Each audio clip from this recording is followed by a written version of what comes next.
तुम्ही आत्ताच धापा चित्रपट बघून आला. धाप चित्रपटाविषयी तुम्ही काय सांगा? नाही, खूप छान अंत्यकरणाला लागला असा चित्रपट आहे आणि खूप मेहनतीनं योगेश खरं जर पाहिलं तर आमच्या निमगावचा सुपुत्र आहे. त्याची असणारी चळवळ आम्ही गेली 10 वर्षे बघितली आणि या चळवळीतून खरं हा चित्रपट पाहण्यासाठी आज आमच्या निमगावचे म्हणजे त्यांच्याच गावचे सर्व ग्रामस्थ त्या ठिकाणी मी घेऊन आलेलो आहे. धाप चित्रपट पाहिल्यानंतर खूप समाधान वाटलं आम्हाला. आपल्या जुन्नरच्या जनतेला काय सांगाल तुम्ही? जुन्नरच्या नागरिकांनी नक्की आता हा चित्रपट पाहण्यासाठी यावे. हा जुन्नरचा आपला छत्रपती शिवाजी महाराजांच्या तालुक्यातील एक सुपुत्र आहे, तो आपल्याला अभिमान आहे. थँक्यू. धन्यवाद. सर तुम्ही आत्ताच धापा चित्रपट बघून आलात. धाप चित्रपटाविषयी तुम्ही काय सांगाल? एकदम सुपर मराठी चित्रपट हा त्यांनी योगेश भाऊनी काढलेला आहे. एक नंबर मस्त पिक्चर आहे आणि ॲक्टिंग खूप त्यांनी छान केलेली आहे. मस्त पिक्चर आहे आणि ह्या यूथनी सह्यारा पाहण्यापेक्षा धाप नक्कीच पाहावं मी हे सजेस्ट करतो. जुन्नरच्या प्रेक्षकांना तुम्ही काय सांगाल?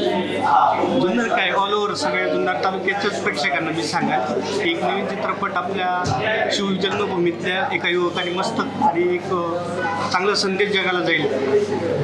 ज्या लोकबधीर मुलं असतात त्यांच्यासाठी आपण काय केलं पाहिजे आणि आपल्याला बोलता येते, सगळं काही गोष्टी करता येतात, त्यांच्यासाठी आपल्याला काय करता येईल हे नक्कीच आपण या पिक्चरमधून शिकू शकतो आणि काहीतरी जीवनात त्यांच्यासाठी पण आपण काहीतरी करू शकतो. हे नक्कीच पिक्चर इतका इमोशनल की माझं बाळसुद्धा रडलं.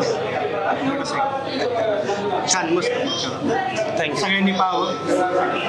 धन्यवाद. धन्यवाद. तुम्ही आत्ताच धापा चित्रपट बघून आलात. धाप चित्रपटाविषयी तुम्हाला काय वाटलं? धाप हा चित्रपट म्हणजे ह्या चित्रपटाला नाव धाप का दिलं तर हे चित्रपट बघितल्यानंतरच कळलं. कारण याच्यामध्ये ग्रामीण भागातले लोकेशन आणि सिटी भागातले लोकेशन विचार केला तर जमीन आसमानचा फरक या चित्रपटामध्ये दाखवलेला आहे. आणि हा चित्रपट बघितल्यानंतरच कळलं की हिंदू मुस्लिम ऐक्य सुद्धा ह्या चित्रपटामध्ये दाखवलेलं आहे की समाजामध्ये ग्रामीण भागातून सिटीपर्यंत माणसावरती कोणती परिस्थिती ओढवते त्यातल्या त्यात ह्या चित्रपटामध्ये एका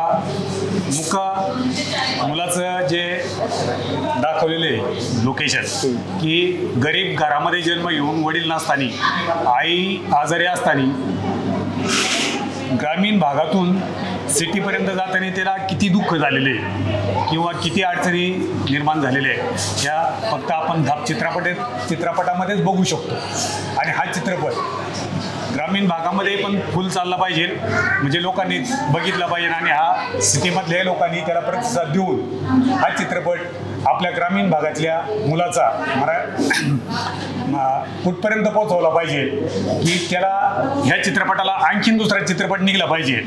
डबल म्हणजे जसं आपण म्हणतो धाप 1 कसा धाप 2 निघला पाहिजे इथपर्यंत लोकांनी या चित्रपटाला साथ दिली पाहिजे एवढीच आमची निमगावच्या ग्रामस्थांच्या वतीनं शुभेच्छा आहे.